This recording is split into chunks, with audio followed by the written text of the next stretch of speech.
Bro, coba jujur sama gue. Setiap mau lebaran, notifikasi marketplace makin brutal. Grup keluarga makin rame, dan timeline penuh foto tiket mudik yang harganya naik 2 kali lipat. Lu scroll sambil mikir, gaji gue segini-gini aja, tapi kok pengeluaran kayak lagi lomba.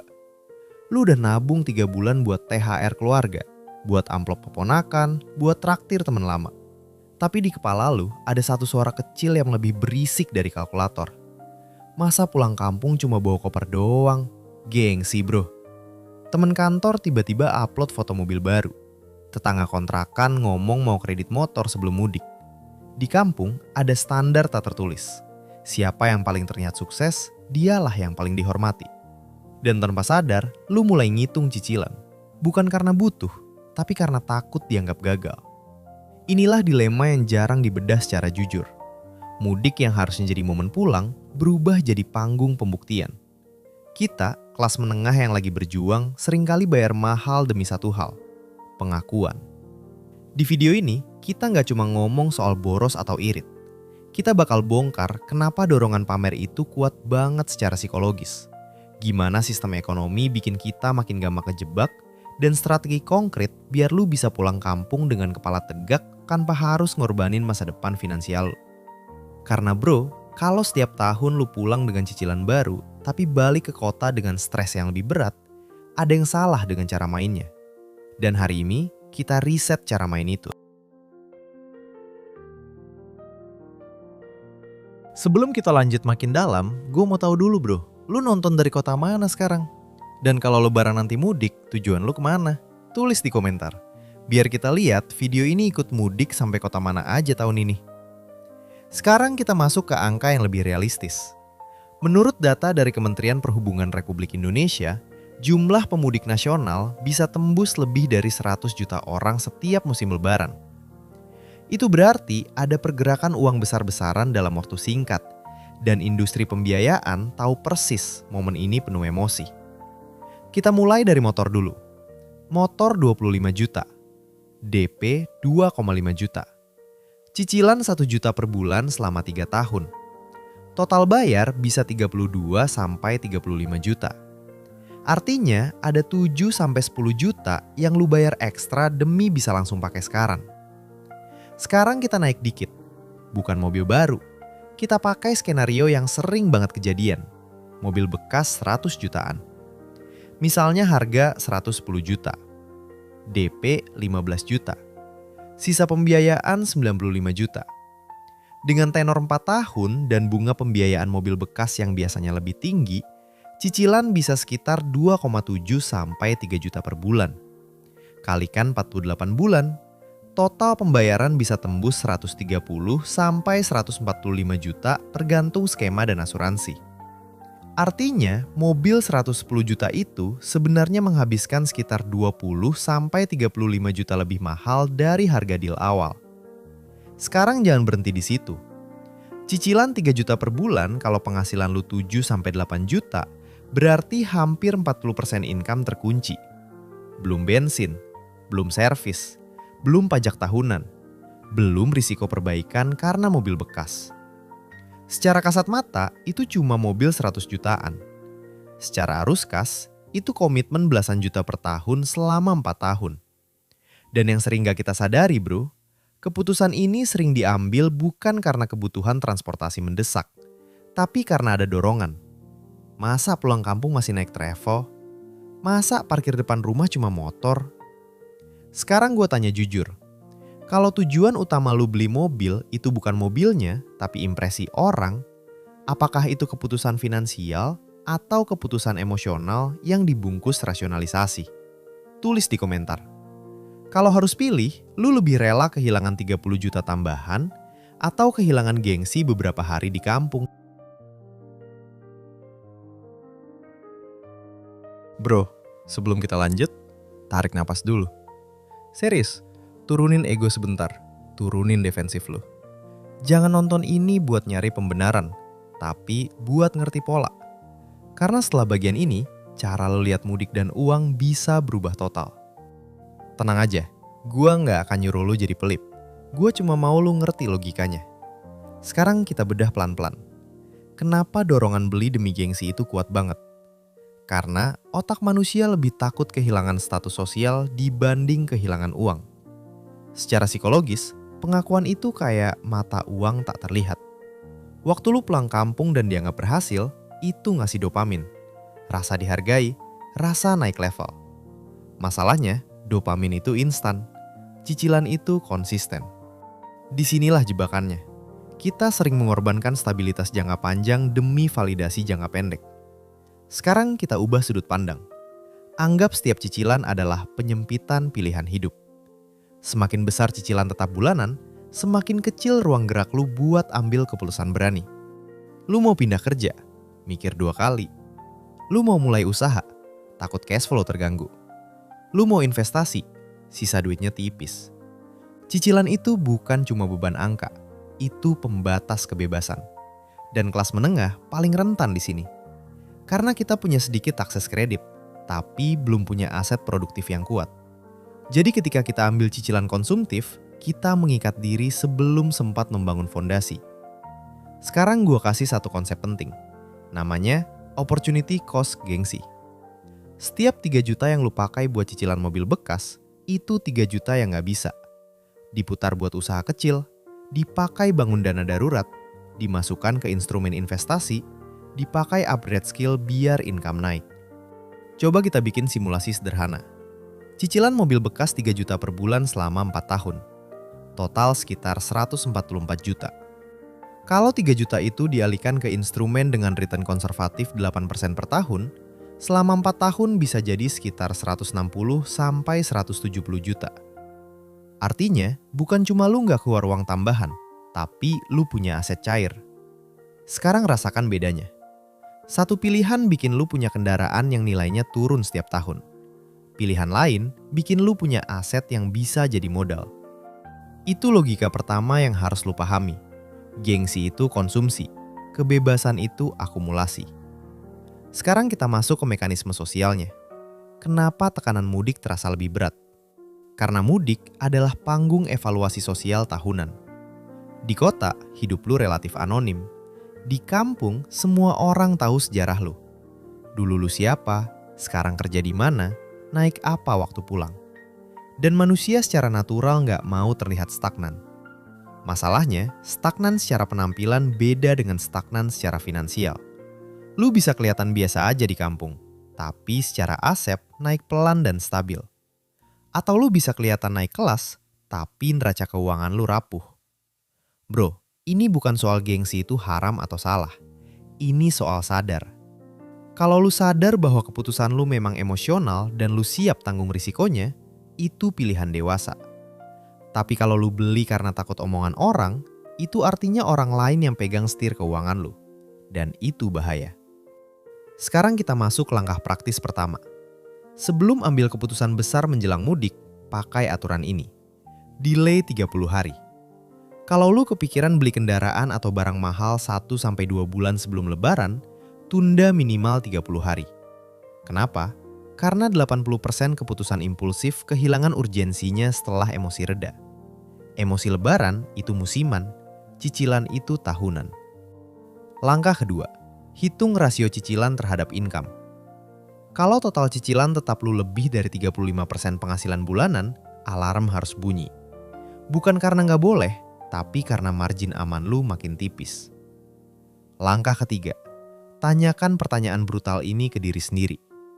Kalau nggak ada yang tahu gue beli ini, apakah gue tetap mau beli?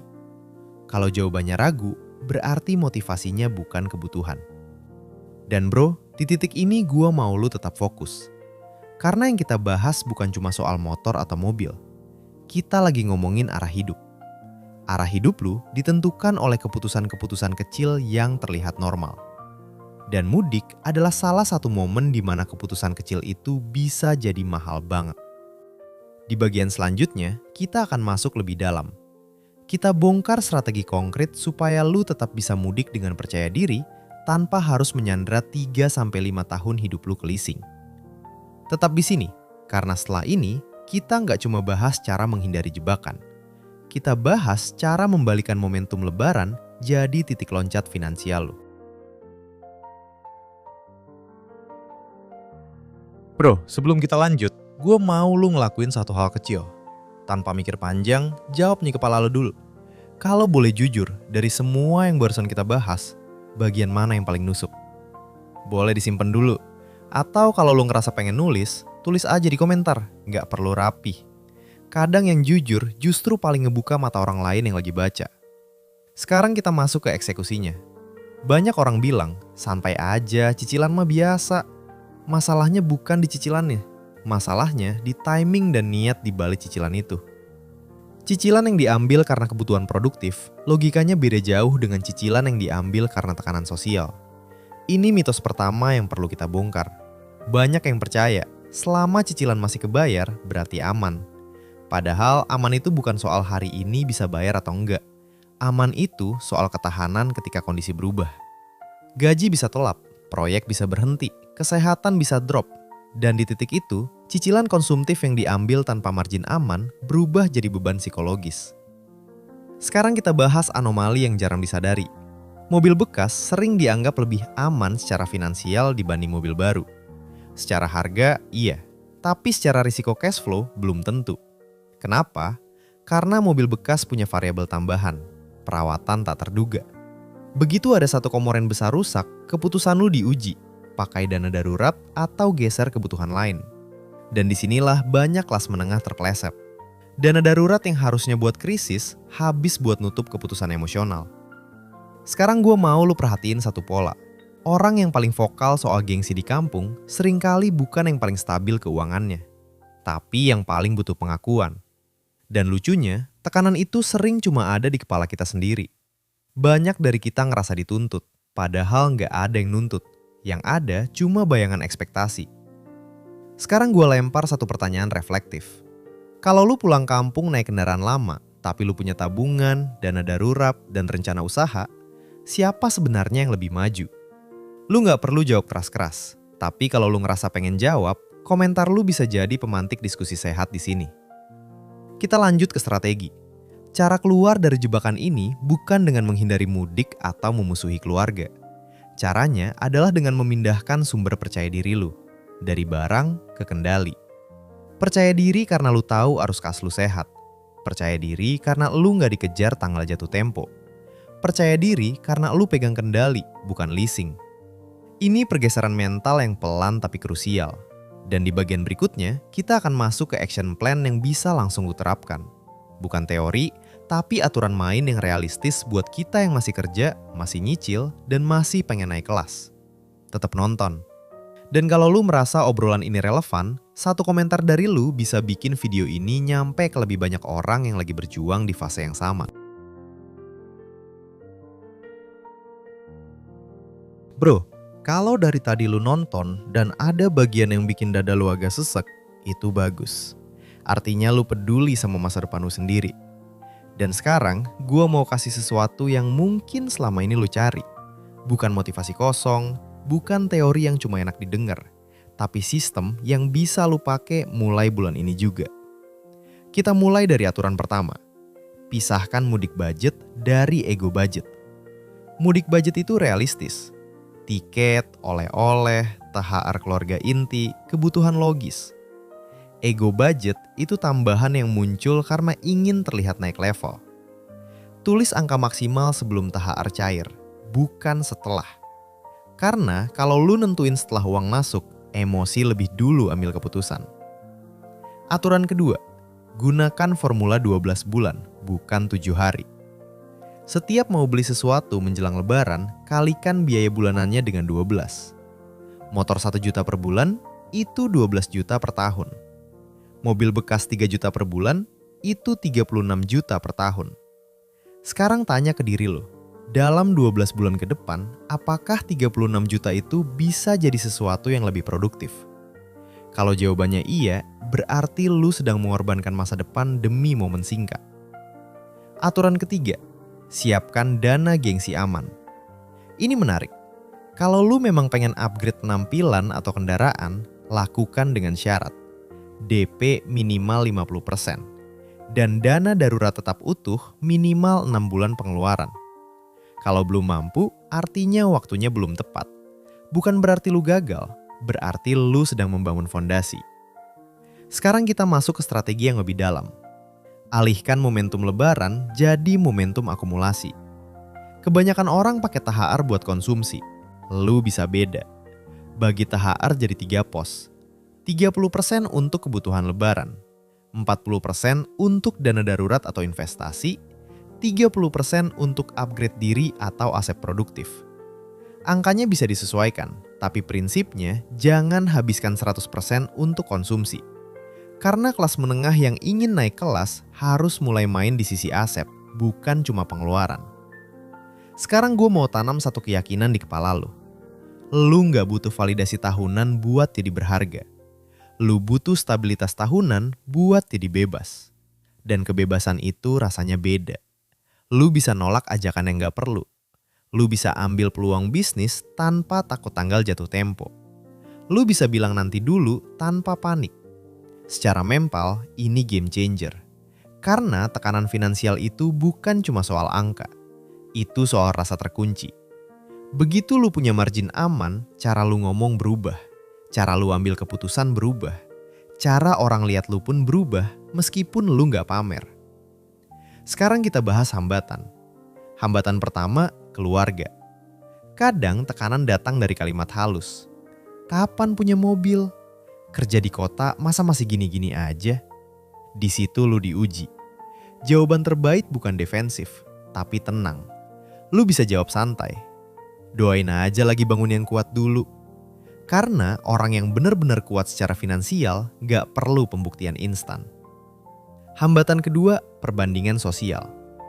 Scroll media sosial menjelang lebaran itu bahaya. Semua orang terlihat naik level.